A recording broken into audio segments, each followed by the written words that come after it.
देखें, गौरी राय जी का सवाल है कि जमाबंदी मेरे नाम पर है, जमीन कोई दूसरा बेच दिया, क्या करें। देखिए राय जी, हम आपको बताना चाहते हैं कि जमाबंदी अगर आपके नाम से कायम है ना, और इसका सारा आपका जो है रिकॉर्ड अगर आपका है, तो उस केस में सबसे पहले सीओ को आवेदन करें। उसका दाखिल खारिज, मतलब बेच दिया, दाखिल खारिज को पे रोक लगाएंगे। सबसे पहला काम आपको यही करना है, ठीक है। उसके अलावा वो तो पहले आपको जमाबंदी पे आपका जमीन था, वो दाखिल खारिज पर रोक लगाएंगे। उसके अलावा जो है आप एक तरह से जो जिला अधिकारी है उनके पास, या जो है आप डीसीएलआर में भी इसके लिए आपत्ति दर्ज करा सकते हैं कि जमीन का अगर आपको रजिस्ट्री भी कैंसिल कराना पड़ेगा ना, तो इसलिए आप जो है यहाँ पे जिला अधिकारी के कोर्ट में इसके लिए आवेदन करेंगे। और ये चीज जो है जमाबंदी दाखिल खारिज तो पहले आपको सीओ के पास से रोकना ही है, उसके बाद पास से रोकना ही है, उसके बाद उस रजिस्ट्री को भी कैंसिल कराना है जो वो रजिस्ट्री वहां पे हुआ है, ठीक है।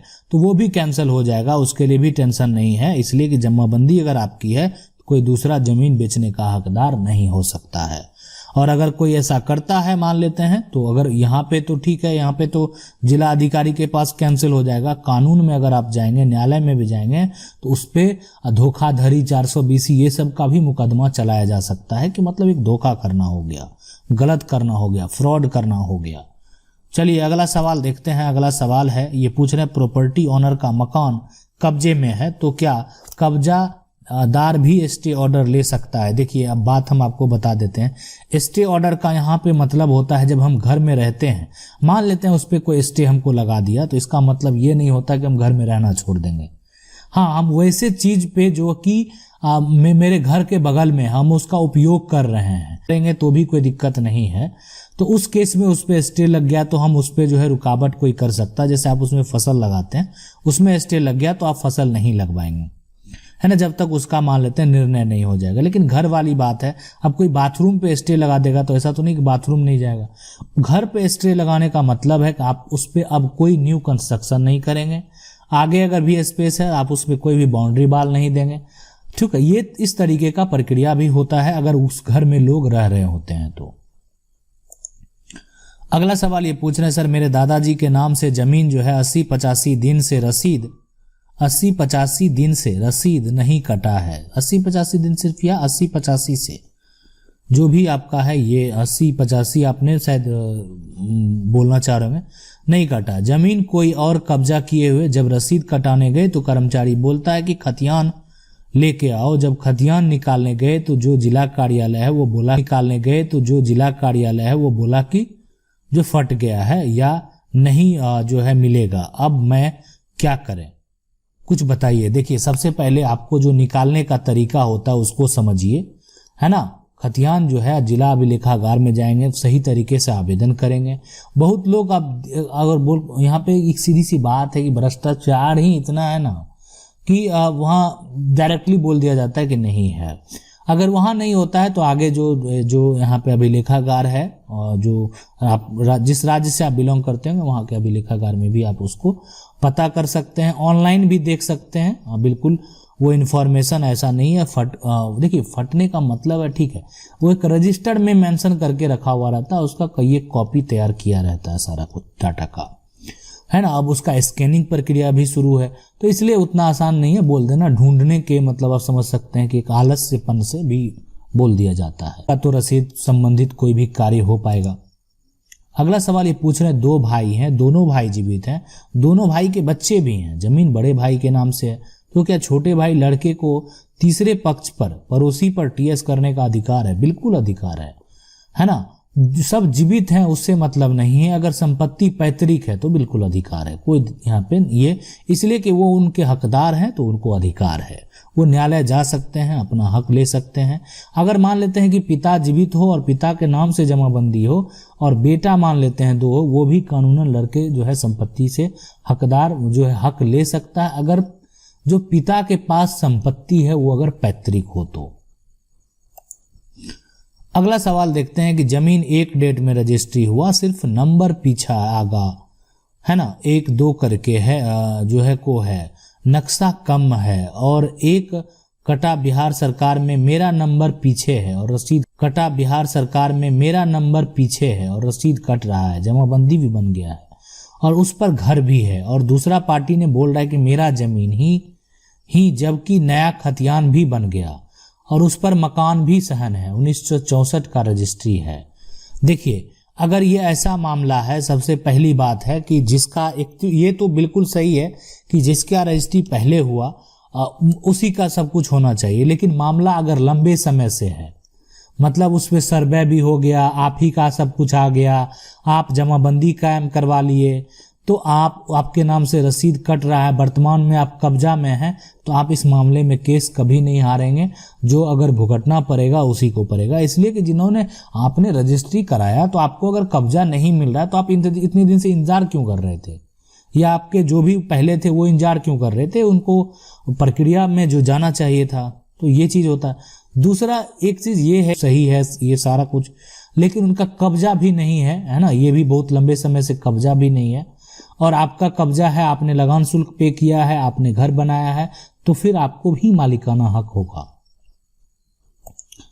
अगला सवाल ये पूछ रहे हैं कि सर मेरी पति की जो है 11 कट्ठा जमीन है और मेरे पति की मृत्यु हो गई है और मेरी बेटी है, मेरे पति की माँ मुझसे कुछ बताए बिना 11 कट्ठा जमीन से 6 कट्ठा जमीन बेच दिया है। मैं अपना जमीन को कैसे हासिल करूं, बिल्कुल बताइए, बिहार से हूं। देखिए, मैं आपको बताना चाहता हूं कि सबसे पहले कि अगर आपके जो पति हैं, अगर उन्हीं के नाम से जमीन का जमाबंदी होगा, है ना, तो उनके नाम से, अगर पति के नाम से जमीन का जमाबंदी होगा, जमाबंदी कायम होगा, इसके लिए आप सीओ से मिले। सीओ से पहले अब ये पता कर लें आपकी जमीन का जमाबंदी किसके नाम से, ये आपको कर्मचारी बता देंगे। अगर आप खाता खेसरा ये सब बताएंगे तो मोहजा बताएंगे, सारा इंफॉर्मेशन बताएंगे, मोहल्ला बताएंगे, तो सारा वो आपको बता देंगे। जमाबंदी अगर आपके पति के नाम से है तो जमाबंदी आप अपने नाम पे ट्रांसफर करा लेंगे, इसलिए कि आप पत्नी हैं और आपकी एक बच्ची है। उनको बेचने का अधिकार नहीं है, लिखने का अधिकार नहीं है, अगर आपके पति के या उनके बेटे के नाम से जमीन का जमाबंदी कायम है तो। हाँ, लेकिन पत्नी को है तो पत्नी अपने नाम से जमीन का जमाबंदी जब करवाएंगे तो जमीन का रजिस्ट्री ही नहीं होगा। आप उस रजिस्ट्री को भी रोक सकते हैं वहां पे आवेदन देके। उसके अलावा जमीन का अगर जमाबंदी आपके नाम पे आ जाएगा तो जमीन का दाखिल खारिज भी नहीं होगा, तो जमीन का ना बिक्री हो पाएगा ना जमीन का दाखिल खारिज होगा, तो लेने वाला जो है कोई बेवकूफ ही होगा जो उसको लेगा, तो वो लेने से भी कोई फायदा नहीं है। तो हासिल करने का यही एक तरीका है। हाँ, लेकिन अगर आपका जमीन का जमाबंदी आपके पति के नाम से नहीं होगा, ठीक है, उनके पूर्वज के कोई नाम से होंगे, तब उनकी माँ को भी पूरा अधिकार बनता है, तब वो जमीन बेच सकते हैं, जमीन लिख सकते हैं। आप जो है इतनी आसानी से उसको हासिल नहीं कर पाएंगे। अगला सवाल है कि सर अगर कोई जमीन का कागज नहीं है लेकिन रसीद कट रहा है, मतलब जमीन का कागज नहीं है। देखिए, रसीद अगर जो कट रहा है आपका, वही एक सबसे बड़ा कागज है, ये बात आप याद रखेंगे कि जो जमीन का रसीद कट रहा है वो आपका एक बड़ा कागज है, और अगर आपका रसीद कट रहा है तो कोई तरह का दिक्कत नहीं होगा। लगान आप पे कर रहे हैं तो फिलहाल आप ही मालिक हैं, आप ही उसको बेच सकते हैं, तो आपको कोई तरह का दिक्कत नहीं होगा। अगला सवाल है कि मेरे पिताजी के दादाजी के 2 भाई थे, 78 एकड़ में से हमें सिर्फ 25 एकड़ ही हमें मिला, है ना। 1912 का पूरा कागज हमारे पास है, क्या मिल सकता है? बिल्कुल मिल सकता है। आपका जो कागज है सबसे पहले उसके आधार पे अब आपको सिविल कोर्ट जाना होगा, है ना, इसलिए कि मामला पुराना है आपका। आप अब वो जमीन जो है 25 एकड़ आपको मिला, तो और बाकी जमीन कहाँ गया, कौन लिया, 78 में से कौन लिया? वो अगर मान लेते हैं कि दो भाई होंगे, उन्हीं में से एक किसी के वंशज बेचे होंगे, तो वो जमीन आपको उन पे जो है आपको फिर जो है केस फाइल करना पड़ेगा, तो वो जमीन आपको कोर्ट के द्वारा वापस मिल जाएगा यहाँ पे जो है आसानी से। लेकिन जो आपके पास डॉक्यूमेंट है, पूरा कागज है, वो आप ओरिजिनल होना चाहिए। अगला सवाल है कि सर जी प्रमाण मेरे दादाजी ने अपनी पैतृक जमीन उनके पिता से मिली हुई है और हम दोनों भाइयों के नाम जो है नोटरी वसीयतनामा 2008 में कर चुकी है। अब 2018 में उनका देहांत हो चुका है। अब मेरे चाचा इस जमीन में आधा हिस्सा मांग रहा है, जो कि मेरे पिता भी चाचा जो है 30 साल पहले मेरे दादाजी संपत्ति को आपस में बांटकर चाचा अपने हिस्से को बेचकर अपने परिवार सहित 25 साल से बाहर बस गए। मेरे पिताजी की भी देहांत 2013 में हो गया। मेरी दादी हमेशा से ही हम दोनों भाइयों के साथ रहती थी। कृपा करके हमारा मार्गदर्शन करें और हमको बताएं। अगर आपके नाम से वो वसीयतनामा सही है और वसीयत आपका एक कानूनी प्रक्रिया के तहत से है, तो आप कोई भी हक नहीं है उनको देने का। वो कानून में जा सकते हैं, कोई दिक्कत नहीं है, ठीक है। अगर आप कोई जोर जबरदस्ती करे तो आप जो है एक तरह से उन पे एक्शन ले सकते हैं जो एसडीओ के पास आवेदन करके। लेकिन देखिए, अब सबसे बड़ी बात है कि आपके नाम से क्या वसीयत अगर हो गया तो आप जमीन का भी रसीद कटा रहे हैं कि नहीं कटा रहे हैं, ये भी मायने रखता है। लगान शुल्क जमा करना, जमाबंदी आपके नाम से कायम होना, ये भी बेहद जरूरी होता है, ठीक है। तो जितना भी जमीन आपके दादी को उनके पिता के द्वारा मिला वसीयत, ठीक है, और आपके नाम से जो वसीयत हुआ, ठीक है, तो वो उस जमीन का उस सारे हो गया, कोई तरह दिक्कत नहीं है। वो आप एक रजिस्टर कागज होगा और उसके अलावा जो है आप उसका जमीन का जमाबंदी और रसीद अपने नाम जरूर करा लें। अगला सवाल है कि सर मेरा खतियानी जमीन है और दूसरा आदमी जो है वो यहाँ पे भूदान पर्चा बना लिया है, तो घर बनाना चाहता है। देखिए, ये इसको कैंसिल करवाने के लिए आपको जिला अधिकारी के पास जाना होगा, उन्हीं के पास आवेदन करना पड़ेगा।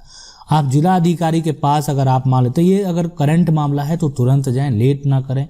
जिला अधिकारी के पास आवेदन करें और सारा अपना दस्तावेज दिखाएं और बताएं, स्पष्ट करें। जिनके द्वारा बनाया गया है उनका जो नाम दर्ज करें और बताएं कि उनके द्वारा जो है गलत तरीके से पर्चा बना लिया गया है। अगर ये मामला पुराना है तो फिर आपको न्यायालय जाना पड़ेगा। तो अगर आप मामला ये करंट का है तो जिला अधिकारी के पास जाके आप उसको रद्द करवा सकते हैं। अगर आप लोगों का भी ऐसा कुछ सवाल है, आप हमें कमेंट करके पूछ सकते हैं। हम कोशिश करेंगे वीडियो के माध्यम से आपके सवाल के जवाब देते हैं। देने का प्रयास करेंगे। वीडियो अच्छा लगा वीडियो को लाइक जरूर कर दें। चैनल को पहली बार देख रहे हैं सब्सक्राइब करके जो बेल आइकन है उसको